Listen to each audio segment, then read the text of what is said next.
Ya está con nosotros Inés Capdevila, cordobesa, maratonista y periodista también. ¿Cómo estamos? Menos mal que soy periodista. Mal, ¿no? ¿Cómo estás? ¿Bien? Bien, ¿vos, Juan? Bueno, tengo acá una lista importante de periodistas que nos vas a contar. Están presidentes, no periodistas. Bueno, habrá que ver el año que viene también. Es cierto. Presidentes, sí. perdón, que están en problemas para el 2019 ya. Sí, y empezamos por Donald. El que cree que es el presidente más exitoso de la historia norteamericana. Sí. Verdaderamente sus números económicos hoy son de éxito.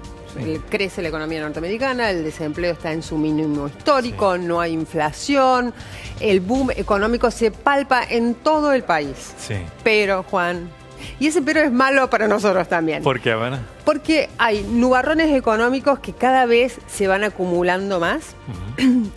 Y hay muchos desafíos judiciales y políticos para el presidente Trump que hacen prever un 2019 muy problemático para el mandatario norteamericano. Pero ¿qué sucede? Cuando Trump se enfrenta a problemas, por lo general, y lo que sucedió esta semana, sí, hace cosas que sacan absolutamente de quicio hasta a sus propios asesores. Entonces, hay que prepararse para un 2019 en Estados Unidos, una montaña rusa, te diría. Ah, bien.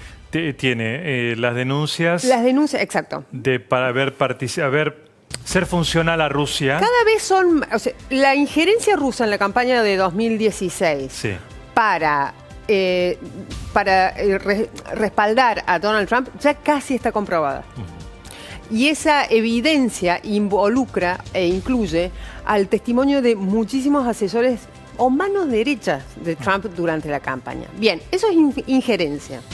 Lo que le falta comprobar a Bob Mueller, que es el ex director del FBI que sí, conduce la investigación sobre Trump, es que hubo una conspiración entre Rusia y la campaña de Donald Trump para derrotar a Hillary Clinton. Si logra comprobar eso, es muy probable que Donald Trump enfrente un juicio político muy difícil de sobrevivir. Bien, ese es uno de los nubarrones. Sí, eso lo está poniendo muy nervioso. El otro es que a partir de ahora, a partir del año que viene, dentro de 10 días, va a gobernar con un Congreso cuya mitad va a ser completamente adversa. Sí. Como en noviembre pasado, los demócratas se hicieron con el control masivo de la Cámara de Representantes y Donald Trump, hasta ahora, en cierta forma la tuvo fácil. Recibió un legado económico muy bueno de Barack Obama y además tenía todas las dos cámaras del Congreso a favor. Bien, ahora va a tener que gobernar con la mitad de esa cámara que prácticamente lo odia, lo detesta. Y cualquier cosa que proponga Trump, aun si es una medida muy sensata, le va a decir que no. Que no. Entonces, tenemos embates judiciales, embates políticos y la economía, Juan, y esto nos afecta a nosotros porque Estados Unidos hoy, aunque no lo creas, más que China, es la locomotora que está moviendo al mundo porque crece consistentemente, sí, se enfrenta a señales muy adversas. Ya lo dijo, no lo digo yo, lo dijo el presidente de la Fed, sí, Jerome Powell, que ayer o antes de ayer subió las tasas de interés, subió el riesgo país argentino, no sé si recordás. Sí, claro. ¿Qué sucede con eso? Que al ser más caro el dinero internacional, al pagar Estados Unidos tasas mayores, los fondos que venían a los países emergentes se vuelven porque consiguen mejores réditos en Estados Unidos. Así es. Bien, eso implica que para nosotros va a ser mucho más difícil conseguir dinero para financiarnos. Bien, eso es solo Donald Trump. Donald Trump. Vamos con Xi Jinping. Sí, que era de esperar que si Donald Trump retrocede porque se tiene que ensimismar por toda la cantidad de problemas que le espera para 2019, Xi Jinping haga lo que viene haciendo hasta ahora, que es ir ocupando los lugares que Estados Unidos va dejando en el mundo, que son muchos, Juan. Desde ser el adalid del libre comercio, curiosamente un presidente comunista, sí, a ser uno de los que promueven la paz internacional o la defensa del medio ambiente frente al cambio climático. Era de esperar. Además es un presidente súper poderoso, porque todos los rincones del poder chino fueron absolutamente cooptados por Xi Jinping. Pero también tiene sus nubarrones. ¿Y cuáles son? Y son económicos y también nos van a afectar.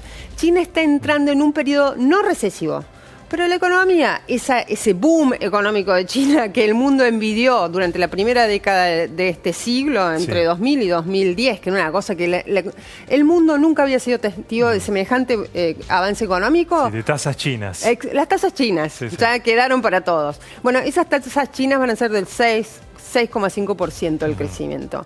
Para nosotros crecer el 6,5%, Juan, la gloria sería. Sí, hace mucho que no lo hacemos. Hace décadas que no lo hacemos. Bien, para ellos es casi similar a una recesión, te diría. ¿Por qué? Porque es tanto lo que ellos necesitan seguir movilizando la economía y sobre todo su mercado interno, porque ahora están concentrados en su demanda interna, que un crecimiento de 6,5%, aunque no lo creas, presenta escenarios de poco consumo, desconfianza de los empresarios privados, temor en los empresarios del Estado, que es uno de los grandes sectores económicos de China. Entonces, Xi Jinping tampoco la tiene fácil. Bien. Y además tiene una guerra comercial con Estados Unidos, que no hay pocos expertos que dicen que esa guerra comercial, Juan, puede derivar en una verdadera guerra. Guerra militar. Guerra militar, exactamente. No son pocos, cada vez se escuchan más. No es para sonar alarmas todavía. Pero esta guerra comercial depende. Ahora hay una tregua forjada acá, en Buenos Aires, durante el G20. No son pocos los expertos y los analistas internacionales que te dicen que ¿qué es lo único que hoy contiene que se salga de cauce esta contienda comercial y que escale a otros niveles, que ya tienen sus focos de tensión? El comportamiento de Xi y de Donald Trump. Ahora, si ambos están complicados a nivel interno, ¿qué pasa cuando un presidente está complicado a nivel interno? Busca un conflicto externo porque ahí logra galvanizar el respaldo interno. Entonces, ojo con esa guerra comercial. Hay además algunos focos de tensión en el mar del sur de China, focos de tensión militar.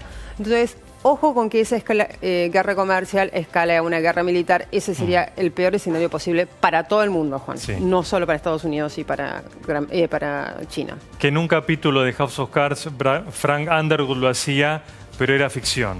Buscaba el conflicto afuera para galvanizar al pueblo adentro. En el caso de Donald Trump, a veces te digo que supera la ficción de House of Cards. No la última temporada de que está protagonizada por Claire Underwood, porque esa verdaderamente se salió de cauce. Así es.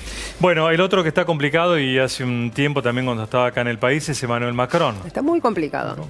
Emmanuel Macron trata de ocupar hoy, y con muchísimos problemas, el lugar que tuvo Obama hasta 2016, 2017, cuando dejó la Casa Blanca, que luego tomó Angela Merkel, pero ahora debilitada tuvo que dejarlo porque tiene muchos problemas internos. Él quiere ser el adalid de la democracia liberal, del libre comercio, quiere ser, digamos, la voz de Occidente. Sí, progresista. Y la verdad es que cuando sale de Francia un poco se lo creen.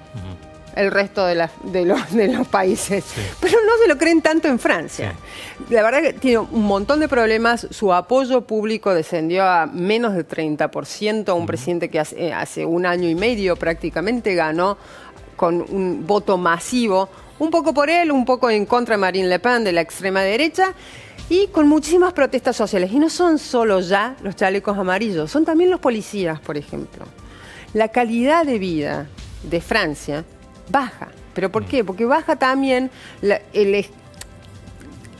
estructura del estado de bienestar, cada vez se sostiene menos. Cada vez es más compleja la economía para sustentarla. Entonces eso implica que todas las clases medias de Europa, fundamentalmente la francesa, que tiene una gran historia de rebelarse, esté muy descontenta y vea que sus privilegios y sus beneficios se van diluyendo progresivamente. Y eso se nota en las calles francesas. Bueno, y uno complicadísimo, y no se sabe cómo va a salir de eso. Y uno cree que la pasan tan bien. Igual la pasan bien. Angela Merkel, ¿por qué está complicada? Angela Merkel no tiene el nivel de problemas que tienen los otros tres presidentes. No son de la intensidad económica que tiene Xi, no son la movilización callejera que tiene Emmanuel Macron, y no es el embate judicial que sufre Donald Trump. Pero Angela Merkel vive el ocaso de su mandato. Ella ya dijo que no va a presentarse, ahí la vemos, no va a presentarse a un nuevo mandato, pero está bien, comenzó a gobernar Alemania en 2005, la convertiría si llega finalmente a cumplir este último mandato, va a ser la segunda mandataria de mayor periodo en Alemania después de Kohl. Exacto, Helmut Kohl, que fue su padre político. Sí. Pero ¿qué sucede con ella? Ella se debate todo el tiempo en hacer ese equilibrio que le permita finalizar su mandato y no tener que convocar a elecciones anticipadas. Ajá. Y mantener, Juan, un cierto poder hacia afuera, sobre todo dentro de Europa, una Europa que se desintegra ante la inminencia de la salida de Gran Bretaña. Uh-huh. Recordemos, marzo de 2019 se acaba la Unión Europea. Bien.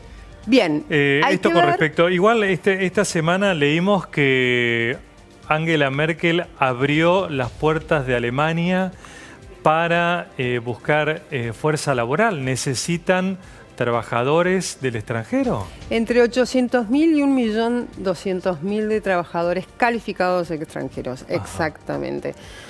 Hay como un dilema eterno en la última década de Alemania con la inmigración. Sí. Y no estamos hablando de toda la inmigración, no estamos hablando de abrir las puertas como hizo Angela Merkel en 2015, sino una apertura un poco más calificada. Sí, más tamizada, porque lo que buscan son trabajadores calificados.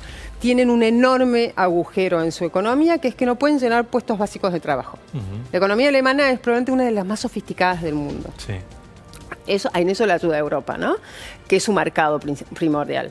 Entonces, lo que hizo, y no fue solo Angela Merkel, sino que fueron sus socios de gobierno, también con el apoyo político de otros partidos, dijeron, bueno, vamos a abrir con ciertos filtros, la inmigración para trabajadores calificados. Son trabajadores que cubren todo tipo de sectores económicos, desde el sector de la salud al sector de la inteligencia artificial. Sí. Pero para ahí, por ejemplo, lo que ellos dicen es, si nosotros estamos frente a un caso de un inmigrante que llegó desde Siria, escapando de la violencia que aún subsiste en ese país árabe, y tiene una educación universitaria, tecnológica, etcétera, etcétera, se queda. No hay forma de que salga. Bien.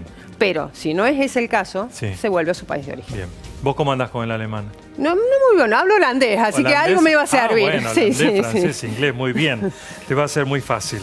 Bueno, la que también está complicada es la más complicada de todos. La más complicada porque va a protagonizar un hecho histórico que es la salida del Reino Unido de la Unión Europea. Exactamente, 19 de marzo a las 12 de la noche.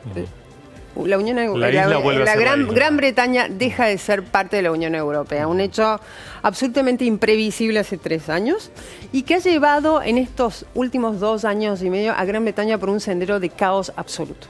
Y no estamos hablando solo de caos económico, al que se enfrentan desesperadamente los empresarios británicos porque no saben qué va a suceder el 20 de marzo.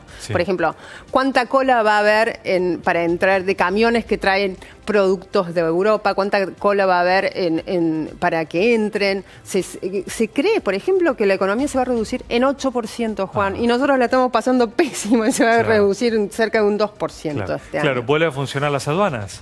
Exactamente, vuelven a funcionar las aduanas. Tienen que salir o tienen que renovar sus papeles todos los europeos que viven en Gran Bretaña. Los británicos que viven en Europa, ¿qué van a hacer ahora si se les quitan todo, desde la cobertura médica? ¿Qué pasa con sus impuestos? Es caótico. Bien. No hay marcha atrás, ¿no? Por ahora no.